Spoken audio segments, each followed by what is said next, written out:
নবী সাল্লাল্লাহু আলাইহি ওয়াসাল্লাম তখন বললেন, দেখো, যতদিন পর্যন্ত 10টা আলামত প্রকাশ হচ্ছে না ততদিন পর্যন্ত কিয়ামত হবে না। কয়টা আলামত?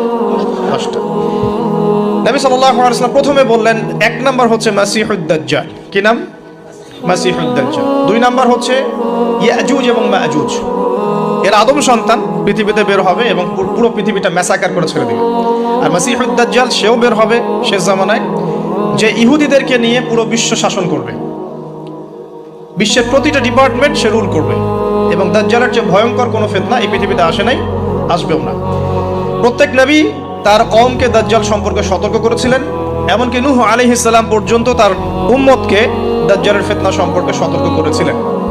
নবী সাল্লাল্লাহু আলাইহি ওয়াসাল্লাম বলেছেন যে তোমরা যদি সূরা কাহাফ তেলাওয়াত করো, প্রত্যেক জুমার দিন সূরা কাহাফ তেলাওয়াত করো, অথবা সূরা কাহাফের প্রথম 10টা আয়াত, শেষ 10টা আয়াত মুখস্থ রাখো, ইনশাআল্লাহ তাআলা মাসিহুদ দাজ্জাল তোমাদের কোনো ক্ষতি করতে পারবে না।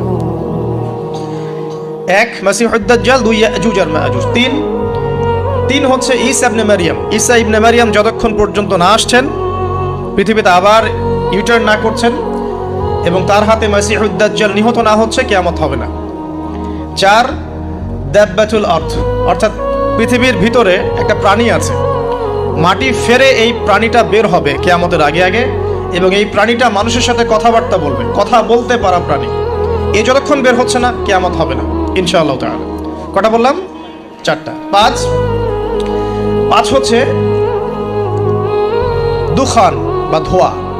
এই পুরো পৃথিবীর আকাশটা একটা নির্দিষ্ট সময় পর্যন্ত ধোঁয়ায় ছেয়ে যাবে, এবং হতে পারে, আল্লাহু আলাম, হতে পারে যে সূর্যের আলো পৃথিবীতে পৌঁছাবে না, এমন ধোঁয়া হতে পারে, পুরো পৃথিবীটা ধোঁয়ায় ছেয়ে যাবে। এটা সূরা দুখানের মধ্যে বলা আছে। এটা 5। 6 নম্বরে নবী সাল্লাল্লাহু আলাইহি ওয়াসাল্লাম বলছেন যে একটা ভূমিকম্প হবে পৃথিবীর পূর্ব দিকে। পৃথিবীর পূর্ব দিক মানে এই যে ভারত, পাকিস্তান, বাংলাদেশ, শ্রীলঙ্কা, ইন্দোনেশিয়া, ঠিক আছে, এই সিঙ্গাপুর, এই যে কন্টিনেন্ট, মালয়েশিয়া, এটা পৃথিবীর পূর্ব দিক। এদিকে একটা ভূমিকম্প হবে। তারপরে 7 পৃথিবীর পশ্চিমে একটা ভূমিকম্প হবে। পশ্চিম মানে বোঝেন না? পশ্চিমা বিশ্ব না, সৌদি আরব, পশ্চিমা বিশ্ব, ব্রিটেন, ফ্রান্স, জার্মানি, তারপরে রাশিয়ান কন্টিনেন্ট, হ্যাঁ, ইউক্রেন, এদিকে আপনার আমেরিকা, এই পুরো পশ্চিমা বিশ্ব, এখানে একটা ভূমিকম্প হবে বড়। এবং এগুলো এমন হবে যেগুলোতে ভূমি মাটিতে ধসে যাবে, মাটিতে ডুবে যাবে। ভূমিকম্প না, ভূমিধস।